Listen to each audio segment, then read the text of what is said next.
नमस्कार विद्यार्थी मित्रांनो, आपण आज आपला जो 7th लेसन आहे न्यूट्रिशन अँड डाएट त्याला सुरुवात करणार आहोत. तो शिकवायला सुरुवात करणार आहोत. सुरुवात करूया मित्रांनो. न्यूट्रिशन म्हणजे पोषण आणि डाएट म्हणजे आहार. आपण जे अन्न खातो तो असतो आपला डाएट, तो असतो आपला आहार. आपल्याला या ठिकाणी सांगितलेलं आहे मित्रांनो, which are the various groups of food stuffs. अन्न घटकाचे वेगवेगळे ग्रुप्स कोणते आहेत, वेगवेगळे समूह कोणते आहेत किंवा घटक कोणते आहेत. तर आपण पाहू शकतो प्रोटीन्स, विटॅमिन्स, मिनरल्स, कार्बोहायड्रेट्स हे वेगवेगळे फूड स्टफचे वेगवेगळे फूड स्टफ्स आहेत किंवा ते न्यूट्रिएंट्स आहेत, आपल्याला पोषक घटक आहेत ते. आणि मग फूड स्टफचे ग्रुप कोणकोणते म्हणायचं, मग हे आहेत सिरियल्स किंवा धान्य आहेत, या ठिकाणी व्हेजिटेबल्स आहेत, फ्रूट्स आहेत, या ठिकाणी फिश आहे. हे सगळे फूड स्टफ आहेत, वेगवेगळ्या प्रकारचे अन्न घटक आहेत. या ठिकाणी म्हणले name the ones you see in pictures which main constituents of food we get from them. या ठिकाणी आपल्याला फिश दिलेले आहेत, त्यातून आपल्याला प्रोटीन्स मिळत असतात. ह्या डाळी आहेत, त्याच्यातून आपल्याला सुद्धा डाळी आणि धान्य आहेत, त्याच्यातून आपल्याला कार्बोहायड्रेट्स वगैरे मिळत असतात. आणि या ठिकाणी ज्या पालेभाज्या वगैरे असतील तर त्यातून आपल्याला विटॅमिन्स वगैरे मिळत असतात.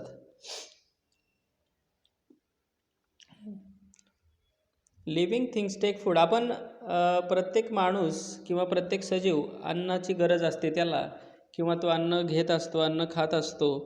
तर कशासाठी त्याला अन्नाची गरज असते? अजून फूड आणि पाणीसुद्धा घेत असतो आपण. अन्न आणि पाणी यांची गरज कशासाठी असते आपल्याला? पहिली गरज असते ऑब्टेनिंग एनर्जी. ऑब्टेनिंग एनर्जी म्हणजे ऊर्जा मिळवण्यासाठी, आपल्याला काम करण्यासाठी एनर्जीची गरज असते. आणि ही एनर्जी आपल्याला कुठून मिळत असते? आपल्या फूड, अन्नातून मिळत असते. त्यानंतर आहे ग्रोथ ऑफ द बॉडी. शरीराची वाढ होण्यासाठी सुद्धा आपल्याला गरज असते. कशाची गरज असते? अन्नाची आणि पाण्याची. पुढे आहे to carry out day to day functions of the body.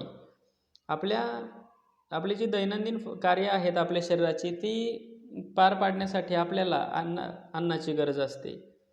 त्यानंतर टू फाईट डिसीजेस. वेगवेगळे रोग होतात, त्या रोगांविरुद्ध लढण्यासाठी सुद्धा आपल्याला अन्नाची गरज असते. तर मित्रांनो, आता आपण सुरुवात करूया न्यूट्रिएंट्स आणि फूड स्टफ्स. पण मित्रांनो, पहिल्यांदा न्यूट्रिएंट्स म्हणजे काय ते समजावून घेऊया. In living things, the process of taking in food and water and using it for growth and other purposes is called nutrition. पहिल्यांदा न्यूट्रिशन म्हणजे काय, पोषण म्हणजे काय ते पाहूया. न्यूट्रिशनची डेफिनेशन आहे ही. इन लिव्हिंग थिंग्स, सजीवांमध्ये, the process of taking in food, अन्न आपल्या शरीरात घेणे, अँड वॉटर, अन्न आणि पाणी शरीरात घेणे, and using it for growth and other purposes, आणि त्या अन्नाचा शरीराच्या वाढीसाठी आणि इतर कारणासाठी उपयोग करणे, त्याला न्यूट्रिशन म्हणतात. And the constituent of food useful for this purposes.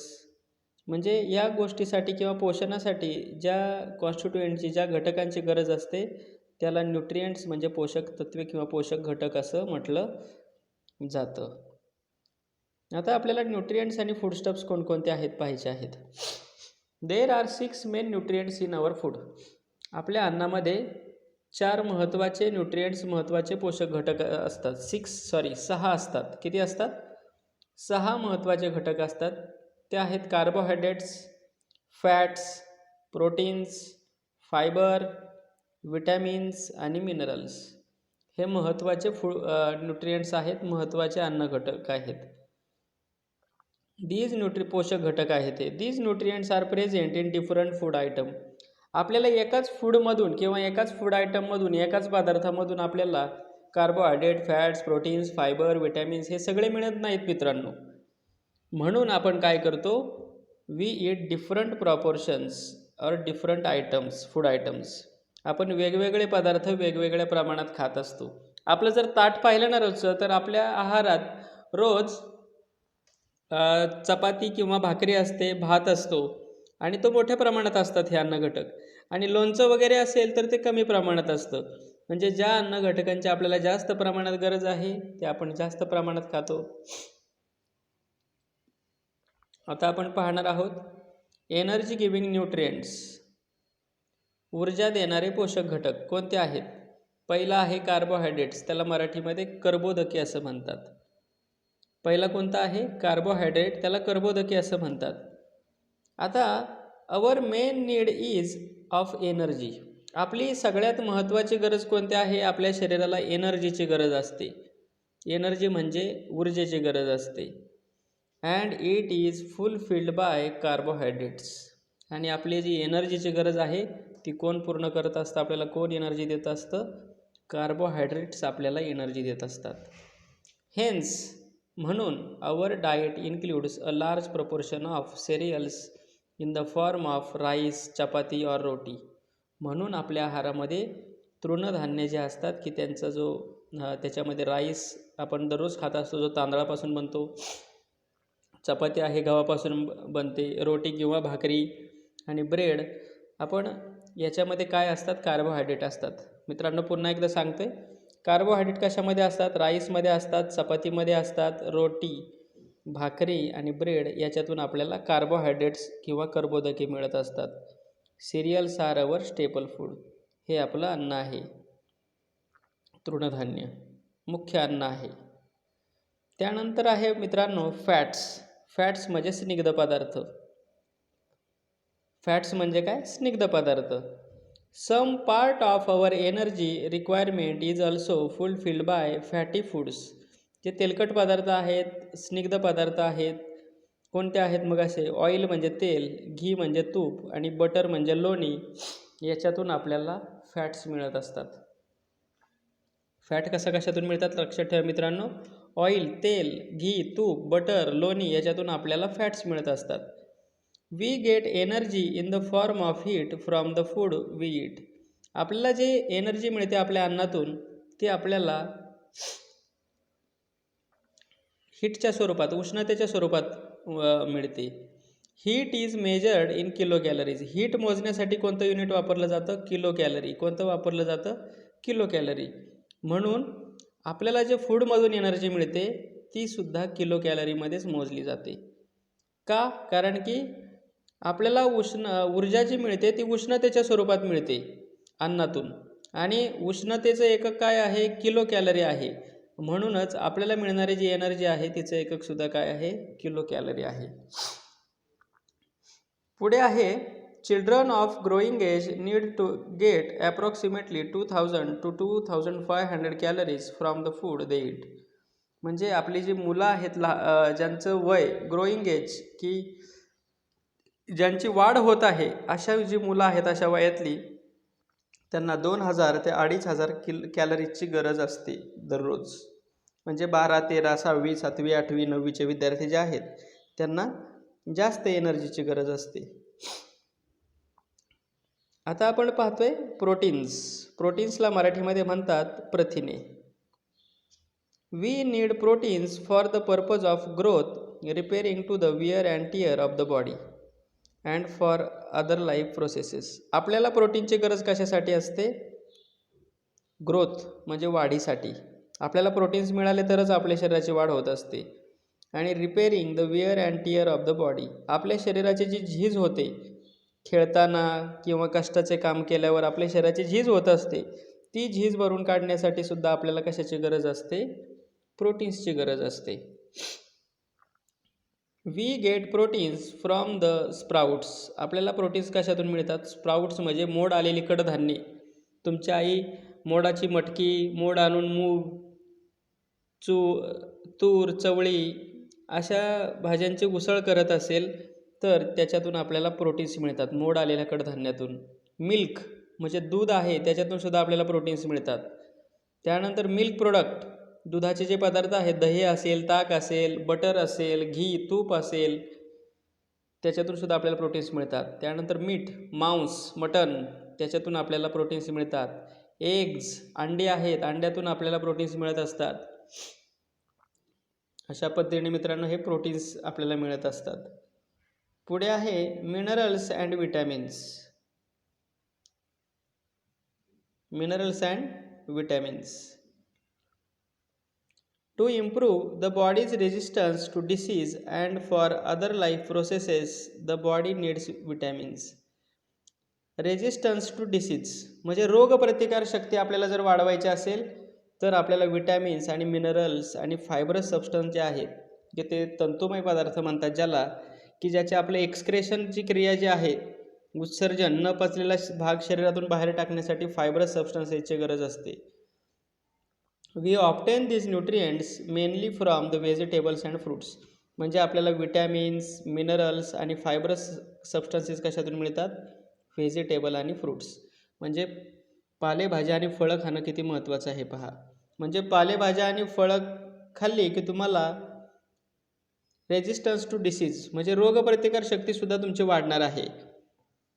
आणि रोगप्रतिकार शक्ती वाढवण्यासाठी विटॅमिन्स, मिनरल्स, फायबरस सबस्टन्सेस खाण्याची गरज असते.